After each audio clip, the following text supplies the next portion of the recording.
So we are live here at Real Fridays, broadcasting from Wilbraham, Massachusetts, and so I'm not in my cabin in Vermont. But no, we're having a big windstorm that's hitting through, and so it's creating some issues with our internet and power. So hopefully it lasts through the next 30 minutes so that everyone here can hear from Jeremy Potter, who's what I believe to be one of America's leading lawyers, innovators, technologists, and sort of leaders. I believe it. I mean, maybe I believe in you more than you believe in yourself, but I believe in it. No, cross out that first word and I believe it. Yeah. Brock just laughs when I get called a lawyer because you hate that. I don't hate it. I've told the story on this show before. The first time I met Jeremy, I was like, who let the fucking lawyer in the room? I was like trying to work on something. And then Jeremy was like not acting like a lawyer. And it was great. And then the rest is history. It's been he was a lawyer, but he was just like and he never talks to me like a lawyer. He always talks to me like a strategist or business person or innovator or whatever the other terms you used are. Yep. I think people don't like it when rocket people quote the isms, but I will say there is an ism called yes before no. And I took it to heart, which is keep an open mind, give the benefit of the doubt so that when you're in the room and somebody asks if we can do something, don't assume you know the whole story. So I always started with, yeah, we can do that. And also we might get sued. But if you want to do it, let's do it. Like you have to start with yes and lay out the risks and lay out the things. Now, fortunately, Brock was not one of those people who was taking wild risks. But you have to start with yes, especially as a lawyer. Okay, you guys want to do something? Let's figure out how to do it. Now, here's what might happen as a result. And do you want to risk that? And if you do, you do. Like that's why you're running the business. So that's my 2 cents on that.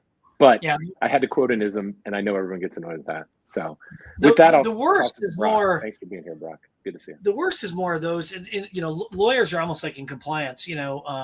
Like compliance officers, where people just want to be a roadblock to sort of substantiate their role and their position within the organization. Rather than trying to come up with innovative solutions while compliant to move the company forward, you do see that in all kinds of other channels, it's not just lawyers, but I like to joke with Jeremy. The first time he came in the room, I was not pleased when I found out he was a lawyer in one of our innovation rooms at Rocket. Well, his hesitation, go ahead.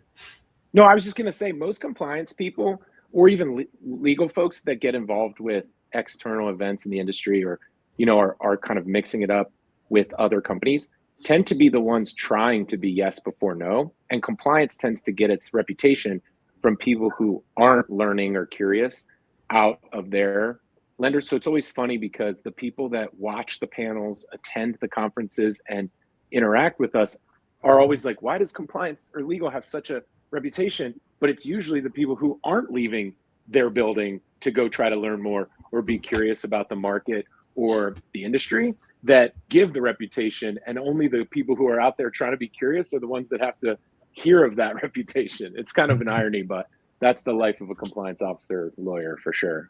Yeah. But Jeremy is one of the best in the country at all those other words on your list, Rick. So, hey, Jeremy. Well, and I only ever, to be honest, I only ever really knew him initially as the lawyer, right? So right. I would always come to him with what's a compliant path forward where we can do this LO comp plan or do this financial structure or do this sort of arrangement of some sort.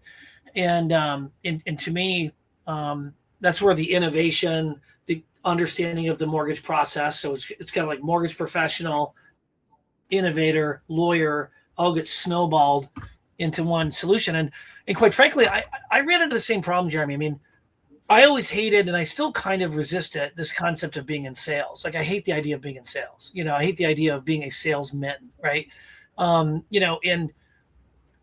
part of why I went into finance, and part of why I went into, I was head of the Ben Slayton's Mortgage Compliance magazine, which was the nation's largest publication on compliance, right around 2013, 14, 15, at a time when the industry needed that kind of guidance.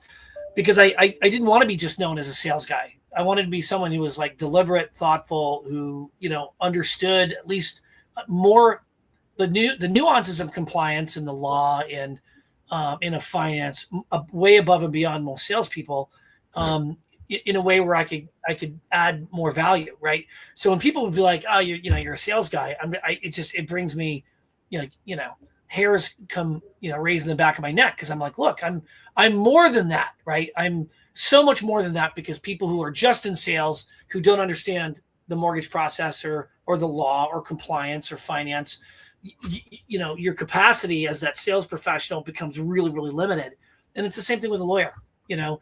Well, yeah, you're sensing all this implication that person's probably bringing to that comment, because it is a total, it's a funny identity thing, because you'll actually meet investment bankers on Wall Street who describe themselves as, "Oh, I'm just in sales," basically. It's really funny how identity plays a role in it. Yeah, absolutely. But I agree with you. That's like a cool thing in like high-end, you know, New York culture, is like, "Oh, I just do sales." Yeah, it's the exact opposite. Yeah, it's all. But Rick's right. There's so much implication and what somebody's really saying when they try to say it in different contexts, that you have to kind of always wonder or be cognizant. Well, it's almost like when I might say something that, like, Brock is young, or he's the youngest guy, right? Yeah, you resist that, Brock, because you immediately. I'm actually saying that as a term of admiration, because I think what you've accomplished in a really short period of time, maybe a decade or so in the business. I get about 10 minutes to do the week of why I let you talk to me that way on the show from friends. But what I'm saying is it's you got to just take the compliment, because what you've accomplished in 10 years is more than what a lot of people accomplish in a career in an industry. In that context and lens, being sort of the young guy in the room, quote unquote, is actually. I mean, like, I do think that. I just find it a weird thing to rehash all the time. Well, I was just. I did. Like, I don't know. I was a VP at the #1 lender in the country 9 years ago. It's not like I'm not like brand new to the industry. No, you're exactly right. That's why I said, I'm creating a parallel between Jeremy's resistance as being a lawyer, or me being a sales guy. I think they would still be the #1 lender in the country if Brock was still there, to be honest with you. If Jeremy was still there, at least. Well, that's. Actually, I would say you guys know Keenan Chen really well, right? Both of you. I do know him really well. Yes. He had me on his podcast about 2 months after I left Rocket, and he's like, "So everyone's going to sell the stock? Like that's the deal?" You're out. And I was like, please don't. I'm not going to answer that question. Okay. I don't even know what red tape on that question, but now it's been 5 years. So it's funny now. So now we can joke about it. I kind of think the stock is actually weirdly a buy now, because I think that Rocket is kind of been in this period of like transition and has an opportunity to sell more of the company in both message and vision, but also in literally on the street. And I think that would make a big difference. But that's funny. Yeah. And I don't, now that I don't have any inside information, I can say that. Yeah. Now I'm scot-free. Yeah. Yeah, exactly. But let's transition for a second and talk about consumer direct, because I'm curious if you guys agree with this. Wow. It seems to me in the last 15 years, consumer direct was a highly specialized niche, right? Either most companies tried it and failed and were not profitable, and a very small select group of people had this really this integrated process of direct mail or lead capture and conversion process, this integration of technology, the consumer engagement, the consumer journey, and then the sales pitch, all tightly interwoven into an executable process where it was profitable, right? And it strikes me that the playing field on consumer direct is being leveled because of AI, and potentially like every retail mortgage bank could launch a retail a retail consumer direct channel, consumer facing channel, in a very competitive way by leveraging, modern and not so far in the distant future tools, to really compete with that. Because I am seeing more and more of these retail lenders like dabbling in the consumer direct, and in some ways, if they don't, I feel like that's a sign of the old times of those who don't do it are going to be those that will fall behind to those who do. Well, I definitely love the idea of you can't really lose by trying, because you'll learn a lot about digital platforms and tools, even if you don't love the channel. So even if you don't end up really wanting to grow and execute that channel, I think it teaches lenders a ton about digital and data and process. So there's one way to say, which is, why aren't you at least piloting something to think about it? However, I will say the overwhelming sense I get is that it's really hard to do without coming across generic. It really is. So why would you get into something where most of the AI tools and most of the partners you will set up will essentially be a speed to lead with AI generated messaging and calling? Like, there's no differentiator there. And I'm not sure how to make yourself resilient by getting into it late if you don't have a real story when you call a person, other than, did you see that rates dropped earlier today? And then it's just generic. So I do wonder how much AI can get customized quickly to solve for that. But I do think it can be really dangerous to spend a lot of money learning, only to find out that you have the exact same call type, exact same call rhythm, exact same execution strategy as like 7 other companies on the same technology. I mean, at best, right? Like probably worse when you first start, right? Because you haven't figured it all out yet, right?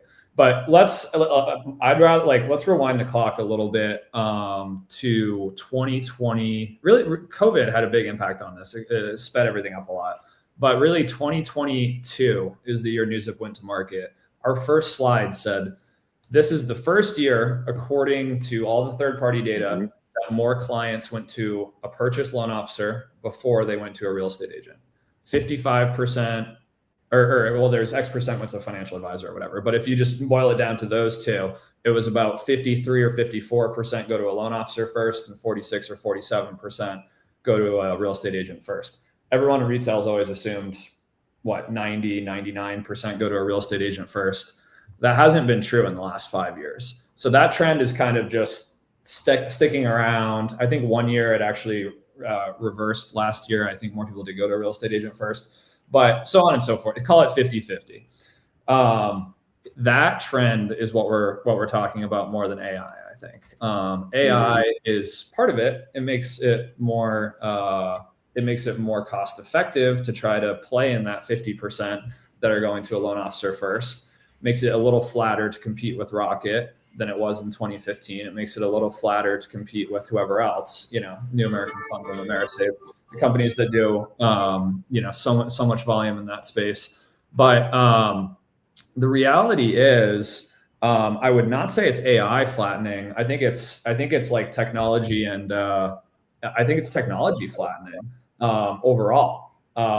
You can roll out home search for $100,000 instead of 40 or 50 million 5 years ago. God, that's amazing. Yeah. Right. Yeah. That's a big headline, actually. Yeah. Like that should be, I mean, it depends how you do it, right? Like, are you going to get the licenses? You could spend, $700,000 doing it, but it's not 30 million. It's not 50 million. It's not whatever it was 10 years ago. And so that's as big a headline to me as AI, right? And that's the world I live in, and we partner and sell and help build things like that. So I'm biased, but you can do that much easier. You can outsource much easier. You can start to use AI. There's going to be compliance blowback on how exactly you use voice AI, it sounds like, but you can use it for certain campaigns. NewsZip went to market a month ago at the Lending Tree Summit with something we put in front of our lender partners and that audience kind of privately. But the summary is our 2026 strategy is that we're going to not only offer the real estate network partnership, we're going to offer sort of a consumer direct in a box type partnership where you get the real estate partnership. We help you source and optimize your lead flow, and we help you source and optimize your call center, including it's a separate company legally from NewZip, but a partner company from NewZip that operationalizes call center activity for you. We don't have all that yet. We have parts of all of it, but that's our vision and where we're going and why we're building it. Yeah. When you say operationalize your call center activity, is that effectively an outsourced consumer direct platform, like a plug and play? Yeah. It could be. It could be that you have. It could be that you have 5 loan officers and you need 10 people dialing, so you borrow 5 from us, right? But yeah, effectively yes. And then there'd be different tranches of how you do it. Now we're going to only do that with our existing partners first. We're going to roll it out carefully. There's compliance work to do before we roll it out at any scale. But that's how we see the world, is like, that's why we are building NewZip, is we're trying to flatten that curve to get into consumer direct. Exactly what you're talking about. Parts of it are AI, but like, have you announced this? Did you? Yeah, did you publicly announce this, or is this breaking news? Is this breaking news on Real Fridays? We privately announced it to 500 people who and a few other friends, and but yeah, we've been talking about it for years. We're continuing to stick on the other components of building a consumer direct shop for those that either don't have the resources or want to test it quickly or whatever. And we have plenty of partners that don't need it at all. They got their call centers staffed, right? And they want the real estate network, so that's fine too. But we just got a comment from our friend Mike. What did he say? He just said that Brock and I were discussing how does voice AI work. Did you guys hear about this? So the newest iPhone, I haven't done it yet, but Mike and I were on the phone yesterday, and he said that the newest iOS update asks any spam caller to go through a prompt to explain why someone should answer your phone. That's right. You say your name and you say why you're calling, and then someone sees a summary of that and can answer it or not. I think that's genius. I think that's like, I don't know if that's going to make the game harder or easier, but it's the right consumer solution. I don't know what you guys think about that. Well, it'll make it harder. You're creating a barrier between the caller and the recipient, right? If you assume, maybe harder. Yeah, like I was gonna say, like maybe, because the thing that I've been, thinking about a lot, and I'll just keep repeating it until somebody listens, is I don't know why we're pretending AI is human. I don't know why we're faking it. I don't understand why voice AI is breathing. I don't understand why voice AI is stuttering. Like, don't try to make it human. Tell the person that you are the assistant, the digital assistant for the brand or the LO, and that they can save time and money by talking to you, or they can wait and talk to a human. It's just going to be longer, and it's going to cost, it may be 36 hours or even 72 hours to wait for the human to talk to you. I don't understand why we're doing this thing where we're pretending that you're talking to a person when you're not. And if, by the way, it shows up on your phone with a subtitle of who's calling instead of potential spam or some unknown number, I actually think that could improve conversion, Rick. Yeah, then you could have a little message on the phone that says rates dropped. You told us to call you. Like, whatever. Like, I think people will pick up more often rather than. It will make it harder. It will make it harder to be like. It'll make it harder to call something like trigger leads, right? Which is already kind of become a gray area, right? But it'll make it harder to call clients that don't want the call. But maybe it'll make it easier to contact the clients that do want the call, right? Hopefully. Well, don't you ask them straight away early on? Like, not just lead gen from LendingTree or whatever, but like if you have an actual client, wouldn't you ask them from the beginning, when do you want me to call you? What's the framework? Like, This is what I've been saying to servicers. I think, I rep Ardley a lot, as you know, not for money, like literally just they're friends of mine and they're really good at what they do. And I've been telling Ardley, like, add that to the mix. Just like, hey, when do you want me to call you? $100 savings a month, $150 savings a month, $200. So when you do call, with AI or not, you at least have set the stage that, like, hey, remember you told us to call you? Remember you told us to call you when we could save you money? We're just returning that call now. And then all of a sudden, the things Michael's talking about actually work more seamlessly and more interesting, in my opinion. But that's hard. That takes work and nuance, and we hate that. We want easy funnel conversion in this industry. Rick's gonna have to get an invite to the next Lending Tree Summit if he wants to see all this stuff beforehand. Yeah. Yeah, I would love that. Actually, I've never been. I'd love. I mean, obviously, I have my place in Charlotte, so I'm not too far from there. Marisa will let me out of she'll let me out of the house. So I think getting down to the Lending Tree. I've never been to Lending Tree's headquarters. When I was at Cross Country, we had a huge tech facility right downtown Charlotte or in Ballantyne. And I think it's actually really close from the Lending Tree group, or the Lending Tree headquarters, not too far. Yeah, it is. Yeah. But so you think that consumer direct is not only here to stay, but it's really is going to become the mortgage business, where it used to be. Now it's going to be. You think it's going to be a growing piece of the business?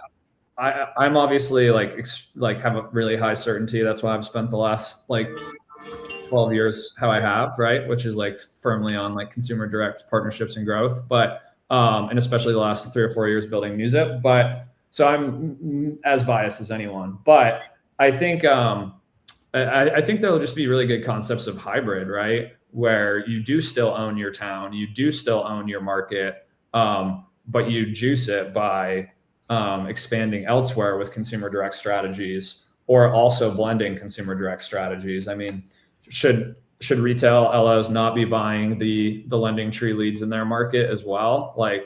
It seems like a pride thing that I don't buy leads, and that I don't know if that's going to keep working, right? Why wouldn't you blend the strategies? That's more what I think, is that everything will be more blended and it won't be clear who's consumer direct and who's retail anymore. Yeah, no, I think I agree with that. Go ahead.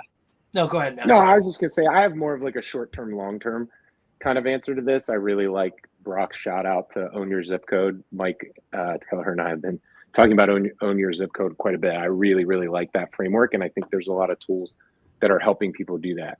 And not just from a retail standpoint, right? You own all the components of it. Yeah. Correct. It is a footprint. I've been talking about flooding the market with professionalism. You know what I mean? Flooding the market with your brand. You want to be a trusted brand yourself in your zip code, in your market. There are now tools that let you, what I'm calling, flood the market in that very discrete area that just were too expensive or didn't exist before.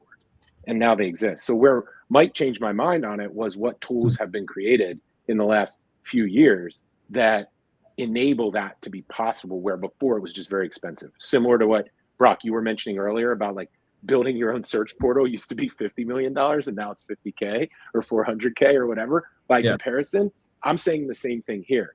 Doing that hard work, the legwork, the hours, the blood, sweat, and tears of donuts and round tables and Little League games and all of those things used to be very, very manual. And now it's less so, significantly less so.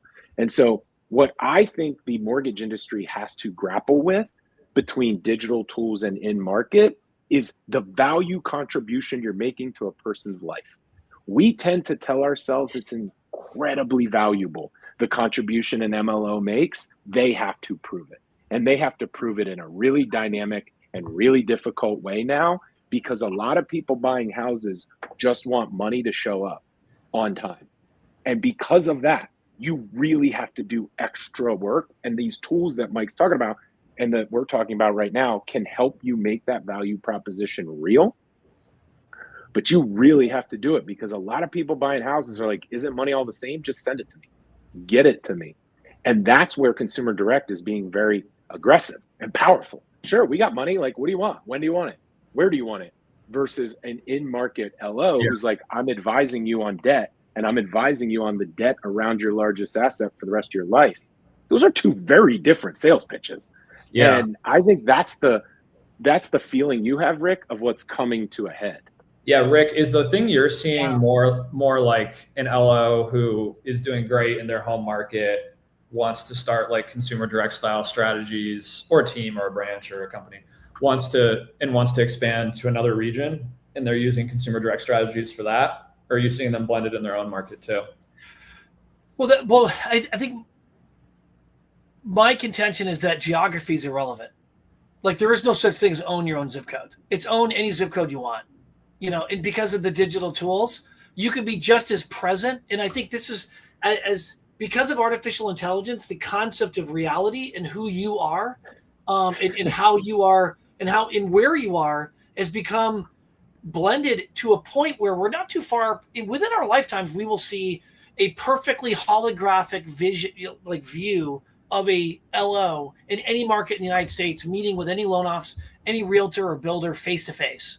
You're just dealing with the AI or the holographic version of that individual, but that person is just right there. You're pressing a button and they're in their office, right? So I think geography is irrelevant. That's why I disagree. I love Michael, but I disagree with the concept of like own your zip code, because it's like own any zip code you want. You can choose any zip code. Right? I tend to think similarly, but then it's kind of like if you're an MLO thinking about how to grow, it's got to be easier to grow where you already are, right? I think.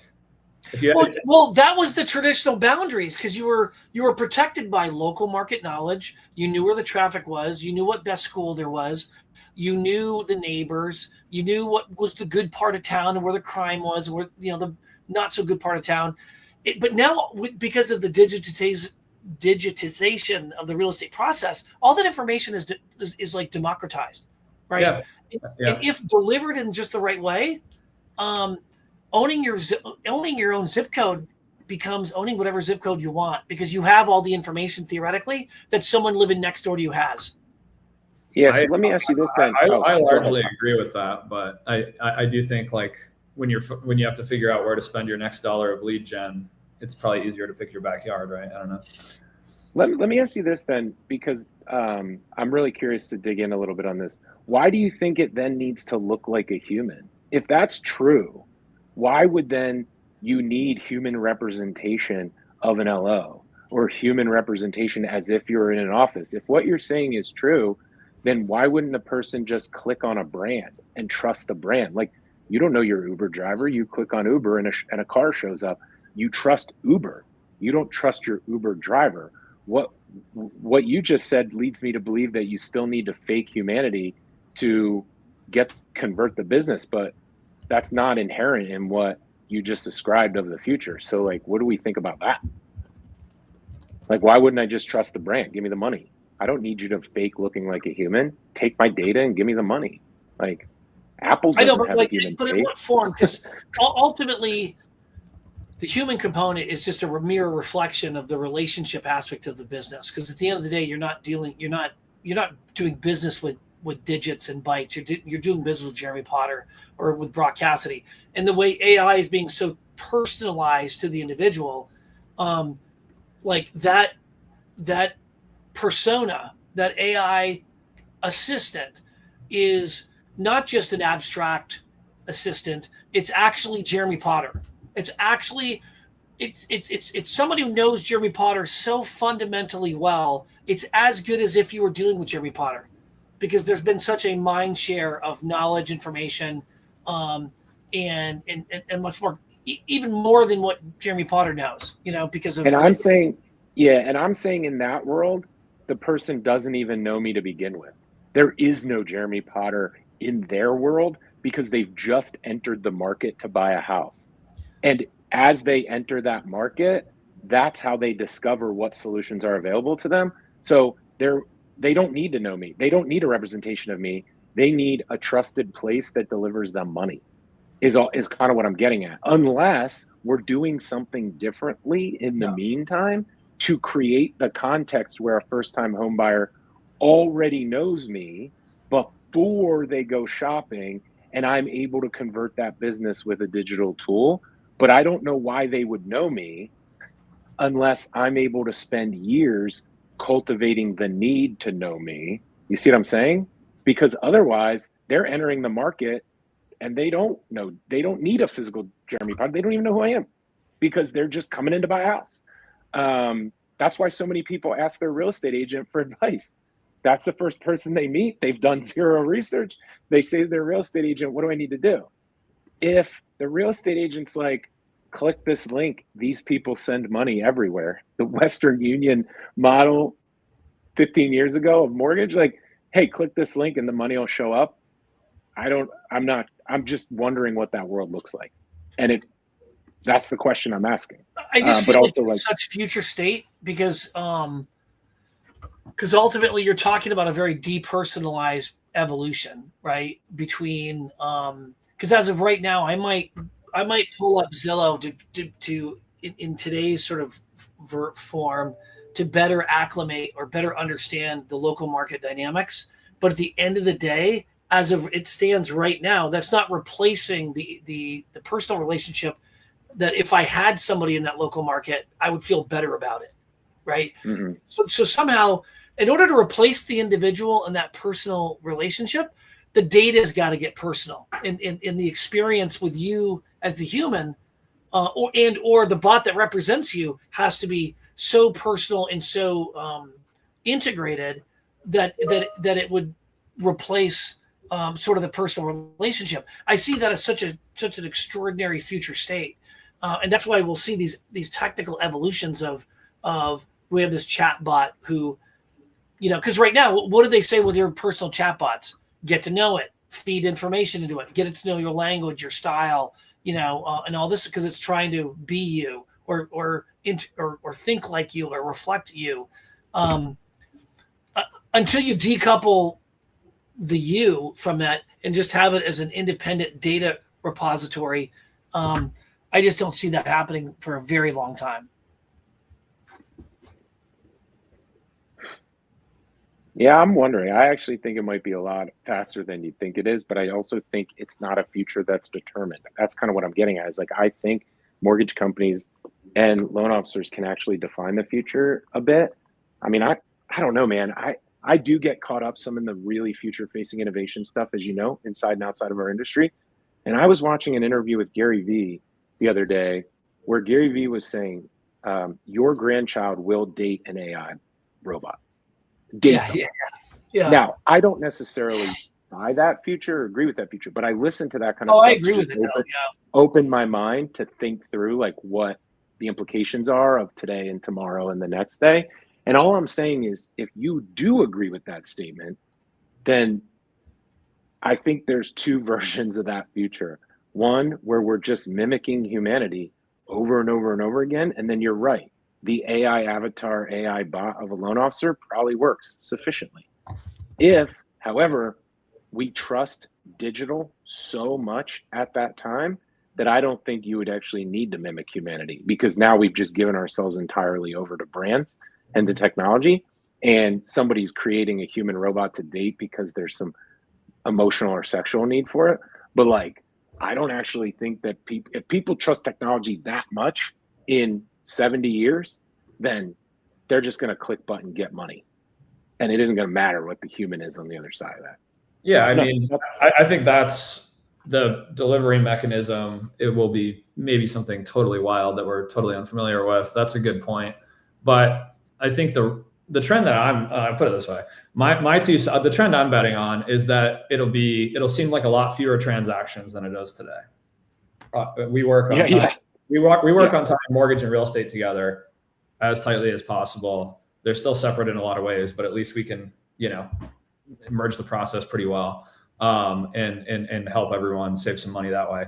But how many other you always say this, Jeremy, how many professionals get paid on this? How many different transactions happen on this? And it can be a lot. Appraisals, inspections, and title, and escrow, LOs and real estate agents. Yeah. Sometimes different stacks of loans, like borrowing against your 401k, maybe there's just a lot of different things that happen in a transaction. Like probably just make it look more like one thing, won't we? That's the trend I'd want to bet on. That's right. Whatever the delivery mechanism.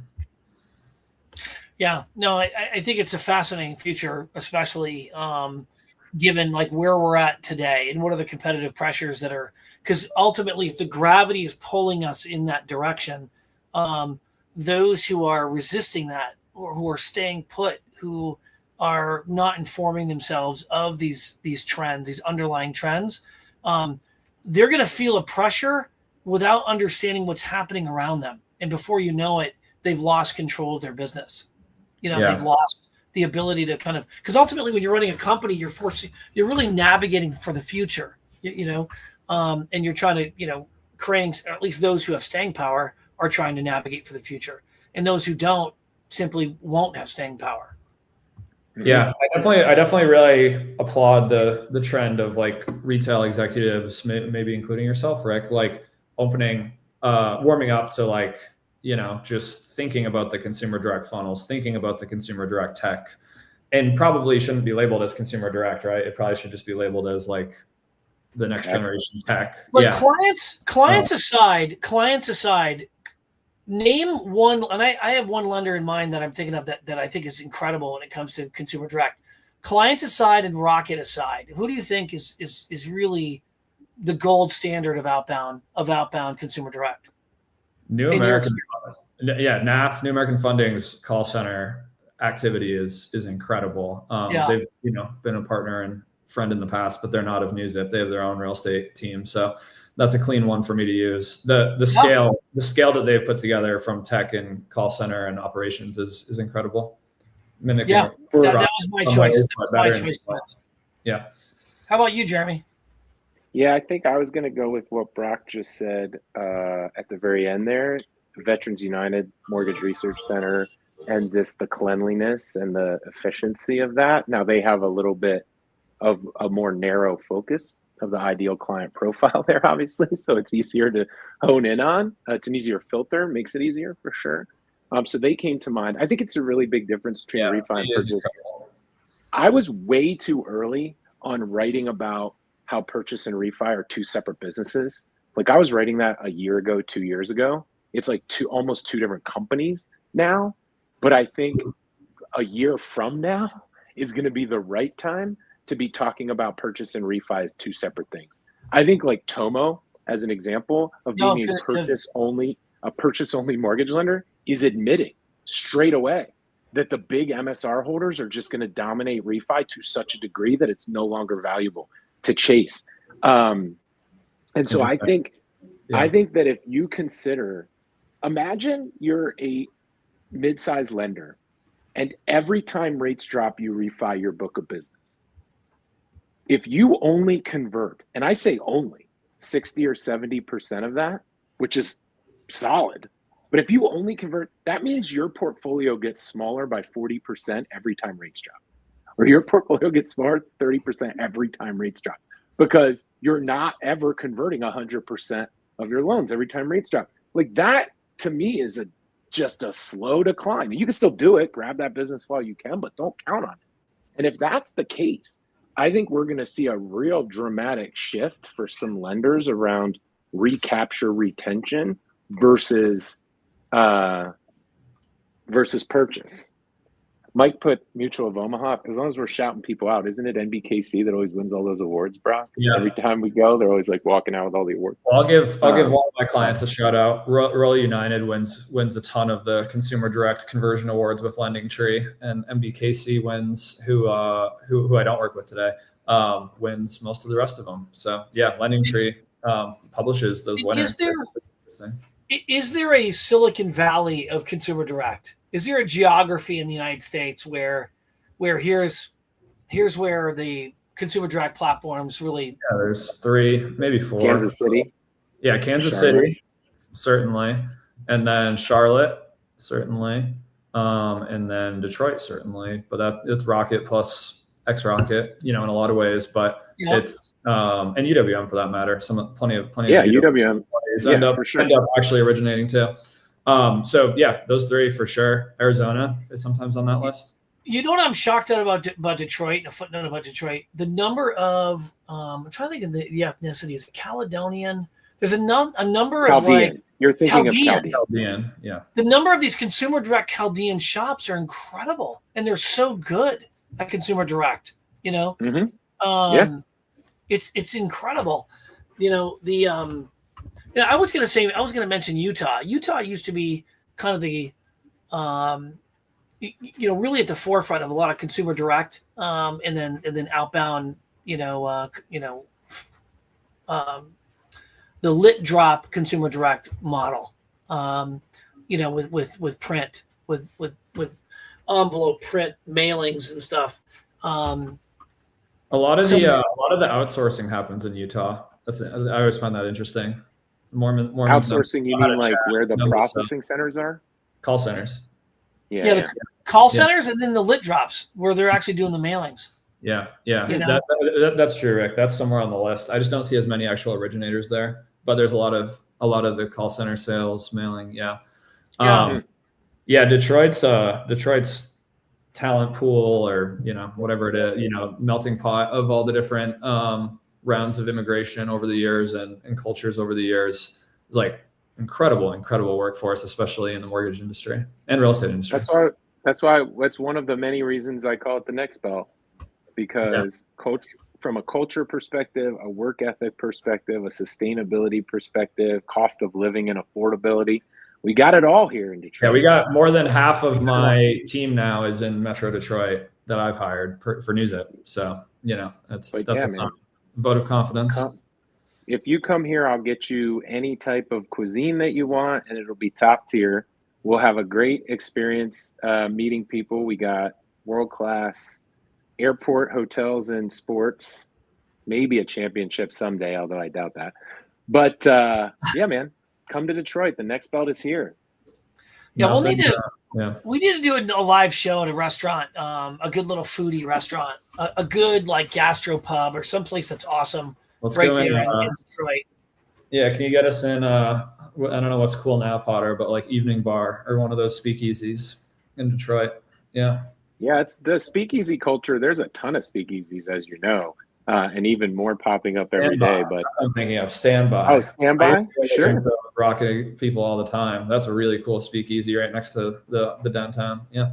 Still there. Very cool. Actually, I don't know how many of you know Matty Matheson from The Bear, but he was popping up there with a burger spot for a while last year, which was super cool. Obviously, there's a bunch of stuff in my neighborhood as well. We could do Two Birds or Collect as well, and then downtown, yeah, we could go to the Hudson Building. Man, we're opening skyscrapers here in Detroit. There's cranes in the sky. I don't know if Rick knows this. I'm going like once every 2 months now that I've hired all these people in Detroit to join NewsZip.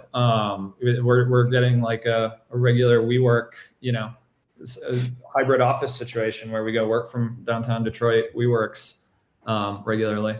That's fantastic. So we have one last remaining very important matter to talk about. So the very last episode of the year is on the 26th, the day after Christmas. Is that something that you guys can do? I mean, listeners want to know if we're going to be live the day after Christmas, and so I want to make sure that we can at least satisfy the itch. I would defer, meaning I'd say you guys go ahead. I don't think I'll be there. Why not? Listeners want to know. No school, no work for the family. We're going to go do all the cool Detroit things you just heard about. We'll be ice skating outside at Campus Martius, and we'll be going out for a meal. I'm going to meet up with some friends, believe it or not. I don't work all the time. I do have friends. So that's what I'll be doing. I thought I was your only friend. What the heck? I debatably could. I'll be in San Francisco. I have an idea. I have to drop my son off in Boston at Logan on a flight. He's flying down to see his nephew or his cousin down in Jacksonville, Florida. So he's on an early morning flight Friday morning. Why don't I hang around in Boston and we'll just do one together? We'll go to a good Irish pub or someplace that's fun. And next Friday. No, out of town. Oh, you're gonna be out of town? Yeah. Okay, so I'll be at a bar in Boston. I can recommend what bars are. Isn't it Cornwall's? Aren't you supposed to go to Cornwall's? Isn't that something? I just say that because Mike Kelleher's family owns it or something. But I do like that place. I played pool there. When are you gonna make him a co-host, Rick? Why isn't he here? Yeah, we talked about I'm not making him a co-host. Mike, take my spot. Well, just stop. Why are you trying to sell yourself out? Take mine. That's loyalty right there. I'm kidding. Just end the pain. End the pain now. Just take me out. We have. I think we have it in a good spot where he joins like once a month. But yeah. Yeah. I'm going to invite him every time. Recurring guest host. The audience I'm can't have inviting too much of a everyone. good thing. So we. Four But, white men is already a problem. Oh, that'd be miserable. I know exactly. So well, good. Well, happy. I'll give you guys a quick shout out. It's nice to see you both with Wi-Fi. First time in I don't know how many weeks that all three of us have had Wi-Fi. No better way of ending the year. You know, All it's right. almost like it's always been this way. Happy holidays. Merry Christmas. Enjoy. Yeah, Merry Christmas, you guys, Best and happy to your holidays. Talk to you soon. We'll see you next Talk to you Friday, later. Brock. Mm.